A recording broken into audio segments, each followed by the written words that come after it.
লাগাতার hit alert, প্রচণ্ড গরমে হাঁসফাঁস অবস্থায় মানুষ।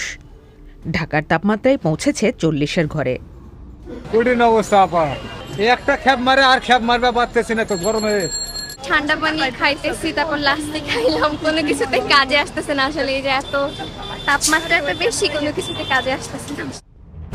2023 সালে রেকর্ড তাপমাত্রা দেখেছে বিশ্ব, আর 2024-এর এপ্রিল মাসে দক্ষিণ ও দক্ষিণ পূর্ব এশিয়ার বেশ কয়েকটি দেশ পার করেছে চরম উত্তপ্ত অবস্থা।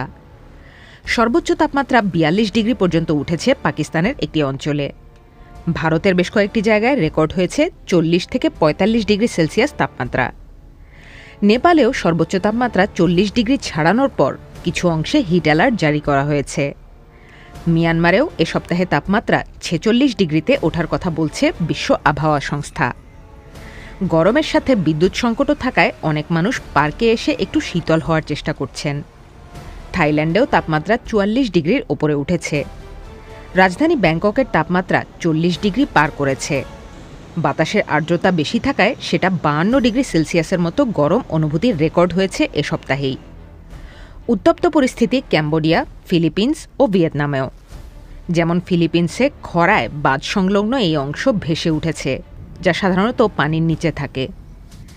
গ্রীষ্মকাল এত তীব্র হওয়ার পেছনে একটা বড় ফ্যাক্টর হিসেবে কাজ করেছে এল নিনো আবহাওয়ার চক্র।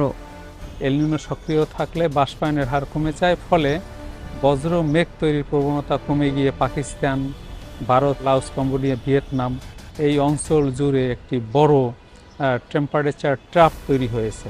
পাশাপাশি ঊর্ধ্ব আকাশে একটি উচ্চচাপ বলয় থাকার কারণে এই টেম্পারেচার ট্র্যাপটা দীর্ঘায়িত হয়েছে।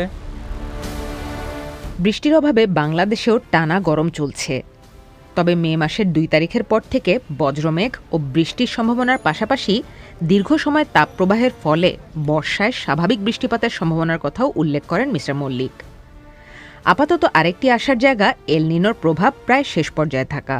মেয়ের মাঝামাঝি পর্যন্ত অ্যাক্টিভ ফেজের পরে আমরা ট্রানজিশনে নিউট্রাল ফেজের দিকে শিফট করব। তখন আমাদের এল নিনো ইফেক্টটা কমে যাবে।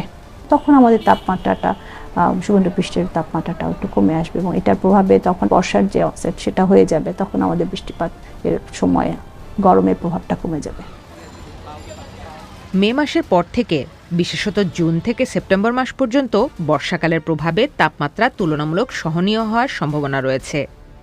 তবে বৈশ্বিক জলবায়ু পরিস্থিতির বিবেচনায় দীর্ঘমেয়াদে আশাবাদের জায়গা কম। বিশেষত জলবায়ু বিষয়ক বিজ্ঞানীরা যখন পরিবর্তনশীল আবহাওয়া নিয়ে শঙ্কা প্রকাশ করছেন।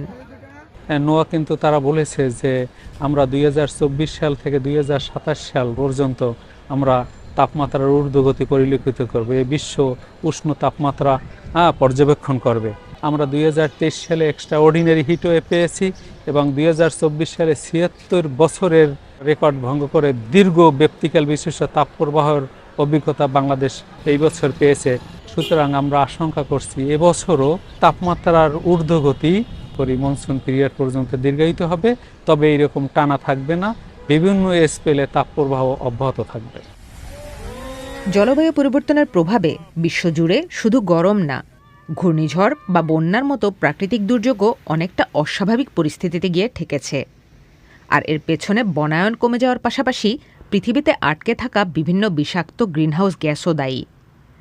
বাংলাদেশ এর পেছনে সেভাবে দায়ী না হলেও ক্ষতির দিক থেকে এগিয়ে। বিশ্বে যে জলবায়ু সম্মেলন হচ্ছে, সেখানে বিভিন্ন পদক্ষেপের সিদ্ধান্ত নেওয়া হচ্ছে যেন পরিস্থিতির আরও বেশি অবনতি ঠেকানো যায়। সেগুলো বাস্তবায়নের ওপরও অনেকটা নির্ভর করবে আবহাওয়ার গতি প্রকৃতি আরও অস্বাভাবিক পর্যায়ে যাবে কিনা। অর্চিয়তন্দ্রিলা, BBC বাংলা।